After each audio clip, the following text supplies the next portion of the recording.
Toto dan Ibu Retno mengadu kepada saya bahwa rumah yang di depannya itu akan membangun fondasi. Ya pada waktu itu belum jelas konfirmasinya, mendatangkan material untuk memondasi pekarangannya sendiri.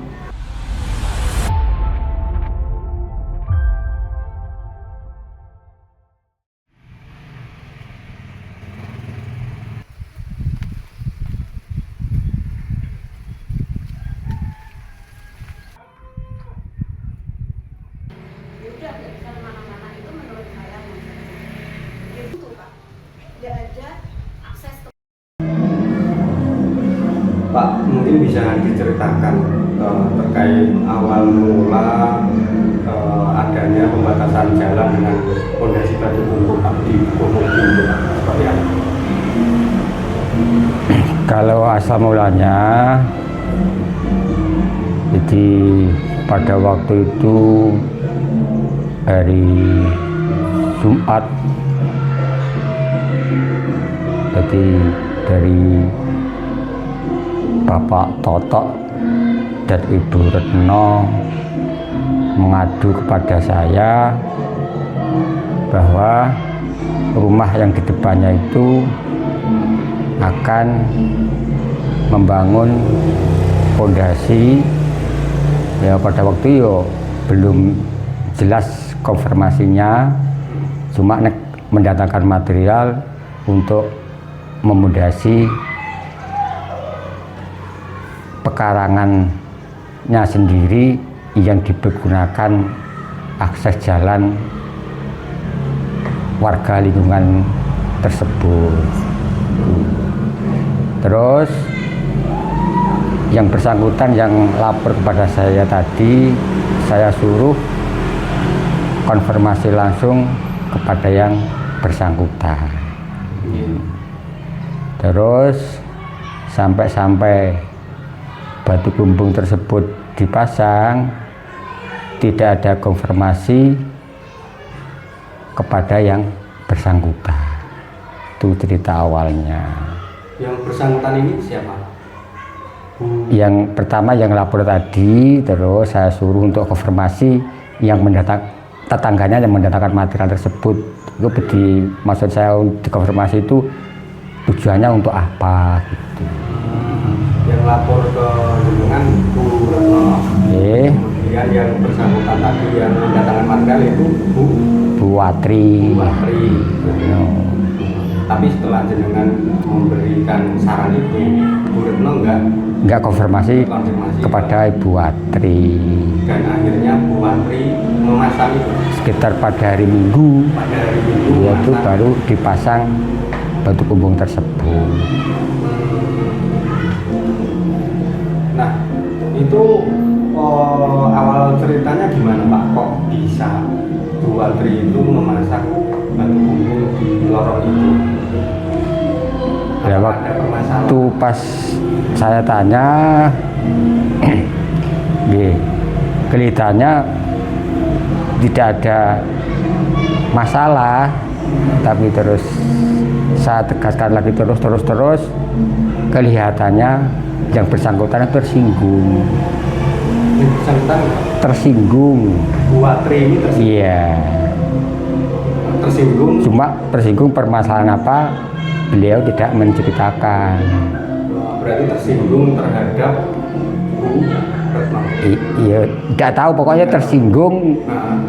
Terus sehingga dia membuat pondasi pakai batu kumbung di tanah miliknya sendiri yang digunakan akses jalan sebelumnya itu.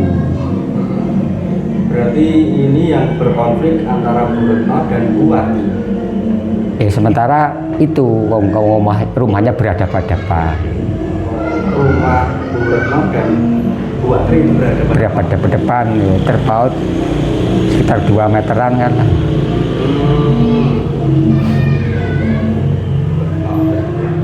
Nah, untuk status jalannya sendiri itu Pak, itu sebenarnya jalan apa? Desa atau jalan gimana? Ya kemarin saya kan minta sertifikatnya, saya lihat, terus saya ukur, ternyata pondasi tersebut masih dalam hak tanah kampung, hak miliknya sendiri. Milik Buwarti. Iya. Berarti itu bukan jalan desa ya? Bukan jalan desa, bukan jalan lingkungan, cuma yang diberi batu kumbung itu saya ukur masih termasuk tanah hak miliknya sendiri. Nah Pak, mungkin untuk Bu Retno dan Bu Watri, kalau Bu Retno sendiri ini pekerjaannya apa? Kalau Berno PNS ya? PNS di Kabupaten Blora. Iya. Kalau yang Bu Watri, Ibu rumah tangga, petani. ibu rumah tangga, petani. Kalau apa namanya? Kalau hubungannya Pak, hubungannya sebelum-sebelumnya ya antara Bu. Kalau hubungannya dulu ya baik-baik aja seperti kerabat awal-awalnya itu. Nah keduanya ini sama-sama asli situ atau ada yang pendatang Pak? Yang Bu Watri itu ya asli situ, yang Berno pendatang. Pendatang sejak tahun sekitar Ya sekitar, saya berupa sekitar antara 2010 sampai 2014-an gitu. Pas ketika datang pertama kali itu juga beberapa tahun juga sih hubungannya baik ya. Baik. Nah kelihatan ada konflik itu sejak beberapa tahun kemudian Pak. Ya, kalau masalah konflik, saya kan bukan tetangga, jadi tidak tahu persisnya, tidak tahu. Kalau informasi yang diterima jenengan gitu mungkin. Ya, masalah gitu saya kurang tahu, cuma kabar-kabar cuma kan saya tidak mau konfirmasi. Kan masalah pribadi lah istilahnya, jadi Pribadi ya. iya. Jadi sejak kapannya itu saya tidak tahu. Berarti tahu-tahunya Iya ada masalah ini gampang gitu. Ya. Nah kemudian Pak, itu laporan Jumat ya, Bu Retno ya, Iya. dengan menindaklanjuti, menyarankan. Nah, berarti waktunya ini baru sepekan berarti ya Pak? Iya. Seminggu ini ya. Berarti sebelumnya nggak ada laporan seperti itu? Nggak ada. Baru minggu ini. Nah kemudian Pak, apakah ada upaya untuk mediasi Pak? Ya kemarin kan sudah dimediasi, maksudnya disarankan tidak usah dipasang pondasi seperti pondasi, tapi yang bersangkutan kekeh tidak mau karena masih mempertahankan bahwasanya yang sepondasi itu tanah milik saya sendiri, tidak istilahnya tidak mengganggu tanahnya orang lain gitu. Cuma akhir-akhir mediasi ya sangat alot, cuma saya mohon supaya pondasi yang setinggi 2 sap batu kumbung saya minta untuk diambil 1 kumbung menjadi 1 kumbung, terus setelah jadi 1 kumbung saya mohon untuk diuruk gitu. Itu kesepakatan kemarin. Ya pernyataannya beliau, bukan kesepakatan, ini kan hak-haknya sendiri kan. Cuma kalau nek nyaranke mohon kan itu, tapi permohonan itu diterima yang bersangkutan. Tapi ada surat kesepakatan hitam di atas putih nggak Pak? Ya ada penyataannya yang bersangkutan. Isinya? Ya isinya jadi pondasi yang semula 2 sap kumbung menjadi 1 sap kumbung dan diuruk. Selain itu Pak? Nggak ada. Cuma itu? Iya. Nggak ada poin-poin yang lain ya? Nggak ada. Terus kemudian Pak, apa namanya? Itu Itu bisa dilalui mobil ya Pak, lorong itu ya? Ya bisa kalau kan 2 meter. Di batu bumbung Iya bisa. Tapi setelah ada pembatas batu bumbung nggak bisa ya? Kan tetap terganggu. Nek mobil dhuwur mungkin, mobil tinggi mungkin bisa, tapi nek mobil pendek ya nggak bisa kan. Nah di lorong itu Pak, yang punya mobil itu siapa? Ya tadi Bu Retno tadi. Hanya Bu Retno saja? Iya. Tetangga-tetangganya nggak ada ya? Nggak ada, cuma sepeda motor. Nah Pak, apakah dari pihak desa itu pernah menawarkan misalkan jalan itu diambil desa gitu Pak, seperti apa? Dengan memberikan kompensasi ke pihak yang bersangkutan, atau tawaran yang ditawarkan desa itu seperti apa? Ya sebelumnya tadi kan tidak ada masalah sini, jadi nggak ada respon apa-apa kan. Jadi sudah ada jalan, cuma tapi kan kenyataannya diukur dari sertifikat yang bersangkutan kan cuma sekitar 1 meter tadi. Jadi memang ada space atau luas itu 1 meter ya? Iya. Jadi kalau dilihat dari sertifikat yang sudah muncul tadi. Jadi antara tanah milik Bu Retno dan Buarti. Iya, spesinya jalannya yang dipergunakan untuk jalan kan 1 meter. Jadi pengguna jalan hanya 1 meter. Dan otomatis ketika 1 meter tidak bisa dilewati untuk Mobil kan, kapan? Nah itu kan nggak hanya itu ya Pak ya, konflik antara Bu Retno dan Buarti kan berdampak pada tetangganya ya Pak. Iya otomatis kapan? Nah itu gimana Pak? Ketika kesepakatannya hanya batu bumbung kan tetap, apakah ada jalan alternatif gitu Pak? Itu kan langsung ke selatan kan ada. Ada. Iya. Tapi itu bisa dilalui mobil nggak? Ya, kalau diperbaiki ya bisa. Kalau diperlebar lagi? Ya, diperbaiki, istilah kan itu sudah mentok antara rumah per rumah. Ya. Tapi rencana ke depan itu seperti apa Pak? Ya kalau menurut ceritanya Bu Retno kemarin ya dia mengajak warga yang sebelah selatannya berunding untuk memperbaiki yang ke selatan. Bisa dilalui mobil itu. Iya. Tapi kesepakatan itu, tapi tanah pribadi masing-masing ya? Iya seperti tadi, seperti yang semula ya sampai utara kan ceritanya gitu. Oh, berarti bukan tetap jalan desa bukan? Ya? Bukan, ya cuma jalan setapak, gambarnya yo bisa diklaim milik yang sini, bisa diklaim miliknya yang sini, gambarnya kan. Jadi antara perbatasan terus untuk dipergunakan akses jalan kan gitu. Nah Pak, kemarin kan untuk proses mediasi kan cukup alot ya Pak? Iya. Mulai setengah 12 sampai jam hampir setengah 2.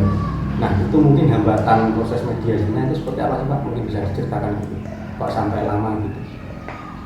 Ya kekehnya yang bersangkutan. Kekehnya seperti apa maksudnya Pak? Ya tadi berpendirian seperti yang saya pondasi itu tanah milik saya sendiri, bukan mengganggu tanah milik orang lain. Ya. Sementara yang dari pihak Bu Retno seperti apa? Tidak berkomentar. Tidak Ya, seperti sudah biasanya sudah menyadari memang itu benar-benar miliknya dia. Sesuai sertifikatnya. Iya. Dan sudah dicek Pak Kepala Desa. Iya. Tapi akhirnya kesepakatannya ya hanya itu tadi ya Pak? Iya. Cuma asalnya 2 sap terus menjadi 1 sap. Tapi otomatis nanti tetap nggak bisa lewat ya mobil ya? Iya. Ini kalau diuruk mungkin ya bisa. Iya.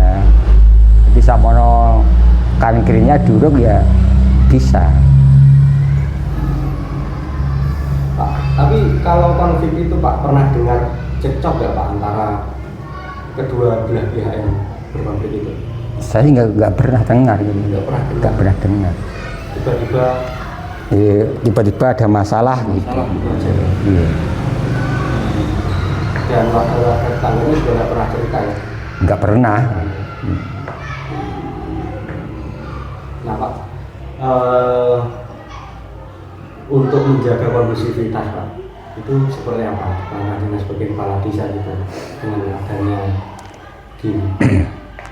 Nah, sementara ini kan yang bersangkutan itu kan alasannya yang paling utama itu kan terlalu sakit ya. Jadi sementara ini dari pihak desa ya diam dulu, jadi sampai menunggu perkembangan psikologisnya yang bersangkutan kan gitu. Sehingga ini kan kalau rasa sakit hati itu kan sembuhnya kan lama. Apalagi perempuan sama laki-laki. Gimana? Apalagi perempuan sama laki-laki. Lah iya gitu. Jadi kalau saya paksa nanti malah sakitnya hati tidak sembuh-sembuh. Kalau saya mohon saya ikut terus, jadi paling tidak didiamkan dulu, nah lama-lama nanti ada perkembangan yang dari desa bisa masuk ke situ memberi saran.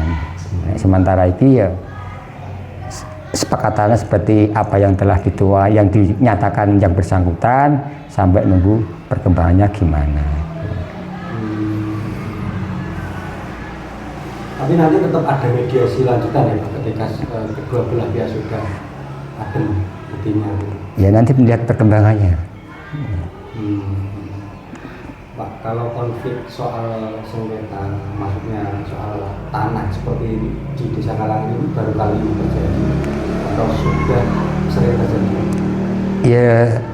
Ya pernah terjadi, tapi cuma masalah perbatasan. Ya, gampangnya yang sini ngeklaim ini terlalu ke sini, yang sini ngeklaim terlalu ke sini, tapi kan sampai 2021 ini pun semuanya sudah punya sertifikat, jadi saya ngeceknya lebih mudah.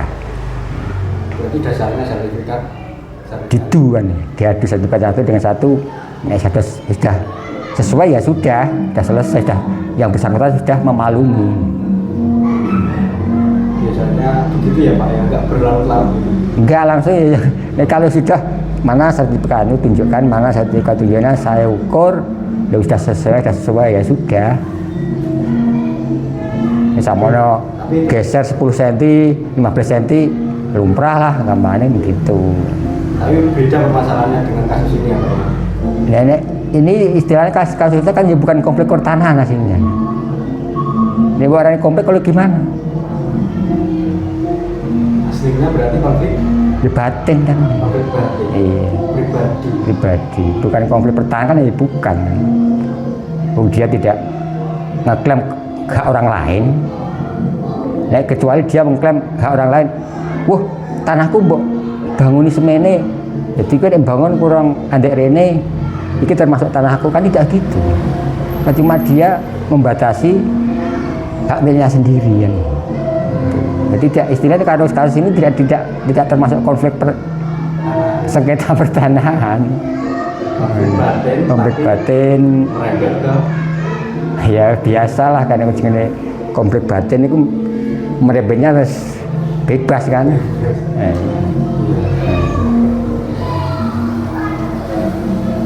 Ya, cuma tapi berapa tahunnya konflik batin itu dipendamnya dalam itu? Ya persisnya ya saya nggak tahu kan. Yang tahu yang bersangkutan sendiri kan. Sudah berapa tahun saya ya orang begitu menanyakan kan, cuma sing ini lagi sedih kan gini sama mono terlalu istilah intervensi kan nggak patut. Malah ketersinggungannya tertambah. Ya mungkin Pak, harapannya dengan kejadian ini Pak, itu seperti apa ke depannya? Ya untuk harapan saya itu sebenarnya orang bermasyarakat itu paling tidak saling menghormati, paling tidak harus menjaga lisan, jangan sampai pembicaraan kita itu menyinggung perasaan tetangga, terutama tetangga tadi. Tetangga adalah saudara yang paling dekat. orang yang pertama kali dimintai pertolongan. Jadi tujuan saya semula Pak Toto saya suruh konfirmasi yang bersangkutan, tujuan saya kan gitu. Jadi supaya iso lebih clear maksud dan tujuannya, permasalahannya kan kalau yang bersifat dikonfirmasi kan malah lebih jelas dan terang. Jadi himbauan saya itu tadi, jadi hidup bertetangga itu harus saling menjaga dan menghormati, jangan sampai ucapan kita, perbuatan kita menyinggung perasaan tetangga atau orang lain. Ya. Download Tribun X sekarang, menghadirkan lokal menjadi Indonesia.